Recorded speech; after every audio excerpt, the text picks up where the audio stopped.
लाडकी बहीण योजनेचा एप्रिलचा हप्ता लाडक्या बहिणींच्या खात्यामध्ये पैसे जमा व्हायला सुरुवात झालेली आहे। खुद्द महिला आणि बाल विकास मंत्री अदिती तटकरे यांनी ही माहिती दिली आहे। त्यामुळे अक्षय तृतीयेचा सण लाडक्या बहिणींसाठी गोड होणार आहे। नमस्कार, मी अजित पालव पुन्हा एकदा आजच्या व्हिडिओमध्ये आपल्या सगळ्यांचं स्वागत। सर्व लाडक्या बहिणींसाठी अतिशय आनंदाची बातमी। आज अक्षय तृतीया असल्यामुळे आज सर्वच्या सर्व बहिणींना त्यांचा एप्रिल महिन्याचा हप्ता मिळणार आहे। हप्त्याच्या वाटपाची सुरुवात देखील सकाळपासून झालेली आहे। त्याचबरोबरीने दुसरी आनंदाची बाब म्हणजे ज्या महिलांकडे आता 4 व्हीलर आहे, 4 चाकी वाहन आहे, त्यांना देखील योजनेचा लाभ मिळणार। बाल विकास मंत्री अदितीताईंनी सांगितल्याप्रमाणे आज सर्वच्या सर्व बहिणींना लाभ मिळणार आहे नक्की। परंतु त्याचबरोबरीने त्यांनी हे देखील सांगितलं आहे की काही ठराविक बँकांमध्ये आता तुम्हाला लाभ मिळणार नाही। तर याकरिता तुम्हाला घाबरायचं नाही आहे। कोणत्या बँकेमध्ये तुम्हाला लाभ मिळणार नाही आणि त्याकरिता तुम्हाला काय करायचं आहे ते देखील आजच्या व्हिडिओच्या माध्यमातून आपण पाहणार आहोत। त्याचबरोबरीने आत्ताच आपल्याकडे एक धक्कादायक माहिती समोर आली आहे, ती म्हणजे अनेक महिलांच्या अकाउंटमध्ये आज सकाळी पैसे क्रेडिट झाले आणि काही वेळानंतर हे पैसे डेबिट देखील झाले। म्हणजे पैसे तुमच्या योजनेचे तुमच्या अकाउंटमध्ये आले असा तुम्हाला मेसेज आला, परंतु काही वेळानंतर तुमचं अकाउंट पूर्णपणे खाली झालेलं पाहायला मिळतंय। आता संपूर्ण प्रकार काय आहे, कोणत्या बँकेमध्ये पैसे येणार नाहीत, योजनेचे तुमच्या अकाउंटमध्ये आलेले पैसे पुन्हा जाऊ नये यासाठी प्रामुख्याने तुम्हाला कोणती काळजी घ्यायची आहे याबद्दलची सविस्तर माहिती आपण आजच्या व्हिडिओमध्ये पाहणार आहोत। तर व्हिडिओ शेवटपर्यंत पहा, कुठे स्किप करू नका। तुम्ही आपले व्हिडिओ पाहता परंतु चॅनलला सबस्क्राइब करायला विसरून जाता, तर कृपया चॅनलला सबस्क्राइब करा, बेल आयकॉन प्रेस करा आणि नोटिफिकेशन ऑल बटनवर क्लिक करा, जेणेकरून येणारी पुढील अपडेट तुम्हाला पाहता येईल। तर 4 चाकी वाहनासंबंधित अजितदादा काय म्हणाले थोडक्यात आपण पाहूयात। एकंदरीत परिस्थितीतनं काटकसरीनं संसार करून लोन काढून गाडी घेतलेली आहे।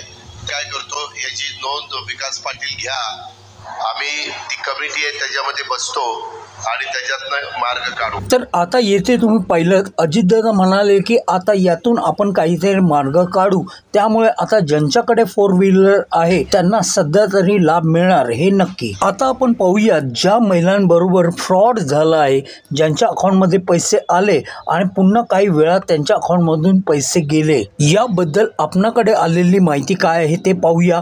त्यानंतर कोणत्या बँकांमध्ये तुम्हाला पैसे येणार नाही ते देखील आपण पाहणार आहोत, तर व्हिडिओ शेवटपर्यंत पहा। आता ज्या महिलांच्या अकाउंटमधून पैसे गेलेत त्यांना एक फोन कॉल आलेला। जर तुम्हाला देखील असा फोन कॉल आला तर तुम्ही सावध राहा। फोनवर तुम्हाला काय विचारणा केली जाते ते आपण एक नजर पाहूया। तुम्हाला फोन लागल्यानंतर तुम्हाला सांगण्यात येते मी लाडकी बहीण योजनेच्या सेवा केंद्रातून बोलत आहे। आता ही फोन करणारी व्यक्ती फिमेल किंवा मेल, पुरुष किंवा स्त्री कोणीही असू शकतं। त्यानंतर तुम्हाला केलेला पहिला प्रश्न असतो, आपण लाडकी बहीण योजनेचे लाभार्थी आहात का? साहजिक तुमचं उत्तर होय असं असतं। आता तुम्ही म्हणाल त्यांना कसं माहीत की मी लाडकी बहीण योजनेचा लाभ घेत आहे की नाही? तर ही योजना जुलै 2024 मध्ये सुरू झाल्यानंतर 2-3 महिन्यानंतर एक लाभार्थी यादी जाहीर करण्यात आली होती आणि त्या यादीमध्ये तुमचं नाव, तुमचा जिल्हा, तुमचा फोन नंबर हे सर्व काही त्यावेळेला शो होत होतं। नंतर सरकारच्या लक्षात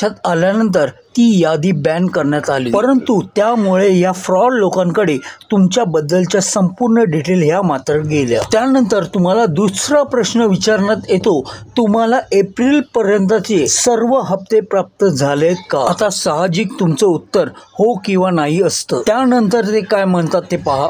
त्यानंतर अगदी प्रोफेशनली ते तुम्हाला सांगतात, मी तुमचे अकाउंट चेक केले असता तुमचा हप्ता येथे जमा दाखवतोय, परंतु तुमच्या KYC आणि DBT मध्ये काही प्रॉब्लेम दाखवतोय। आम्ही तुमची समस्या सोडविण्याकरिता आहोत, तर कृपया सहकार्य करा। तुमचे पैसे पुढील 10 ते 15 मिनिटात तुमच्या अधिकृत अकाउंटवर येतील। आता साहजिक आहे तुम्ही देखील तयार होता आणि त्यानंतर तुमची बँक कोणती आहे, तुमचा जिल्हा कोणता आहे आणि तुमचा आधार नंबर कोणता आहे हे तुम्हाला विचारलं जातं आणि ते सर्व तुम्ही त्यांना प्रोव्हाइड देखील करता। आता हे सर्व विचारून झाल्यावर काही क्षणात तुम्हाला सांगितले जाते तुमच्या मोबाईलवर एक OTP पाठवतोय, तो द्या. तुम्ही घाईत तो देता आणि क्षणात तुमचे अकाउंट खाली केले जाते. आणि यांनी येते हे देखील म्हटलंय, योजनेचे पैसे तर जातीलच, पण तुमची पुढे पाहूया संपूर्ण जमापुंजी FD, तुमचे मिनिमम बॅलन्स देखील जाईल. म्हणजे योजनेचे पैसे जातीलच, तुमचं FD सुद्धा जाऊ शकतं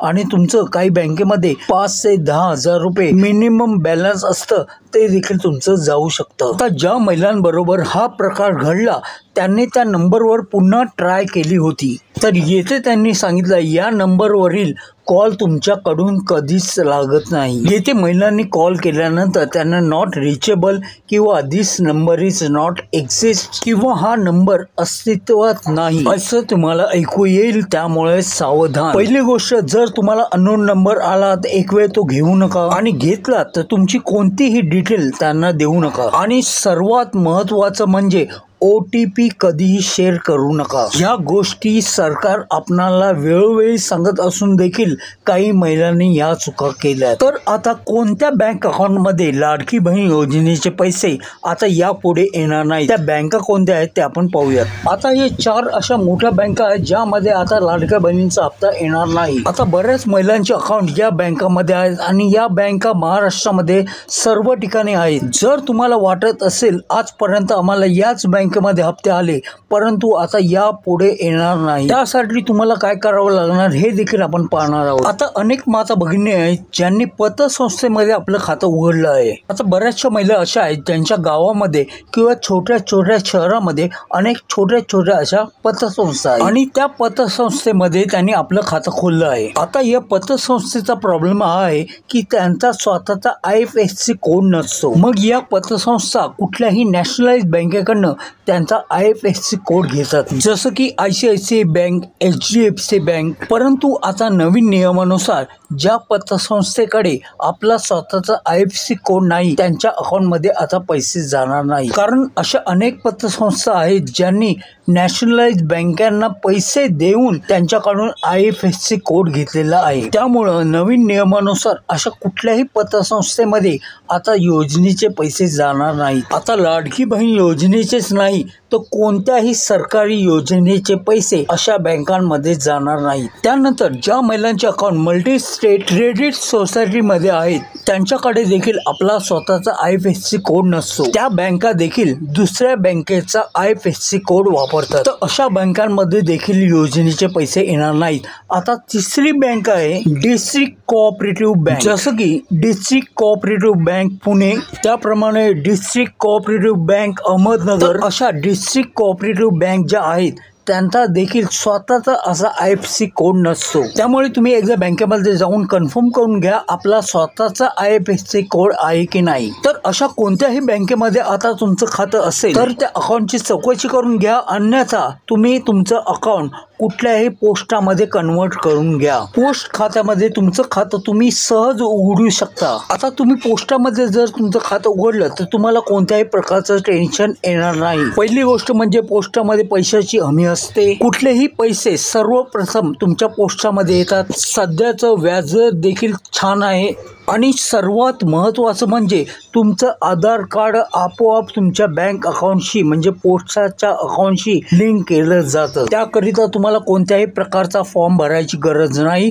तुम्ही तेथे अकाउंट ओपन केल्यानंतर 24 तासामध्ये तुमचं आधार लिंक केलं जातं. आणि जर तुम्हाला पोस्टामध्ये तुमचं अकाउंट ओपन करायचं नसेल तर कुठल्याही राष्ट्रीयकृत बँकेमध्ये म्हणजे ICICI बँक आहे, HDFC बँक आहे, युको बँक आहे, अशा कुठल्याही राष्ट्रीयकृत बँकेमध्ये तुम्ही तुमचं अकाउंट ओपन करू शकता. आता बरेचसे पॉईंट आपण क्लिअर केले आहेत, त्यामुळे तुम्हाला आता यापुढे हप्ता येण्यामध्ये काही टेन्शन येणार नाही. तरी पुन्हा एकदा सांगतो, योजनेबद्दलचे किंवा तुमच्या बँक विषयीचे कोणतेही डिटेल तुम्ही कोणाबरोबरही शेअर करू नका. तुम्हाला एप्रिल महिन्यापर्यंतचे सर्व हप्ते आले की नाही कमेंट करून नक्की सांगा.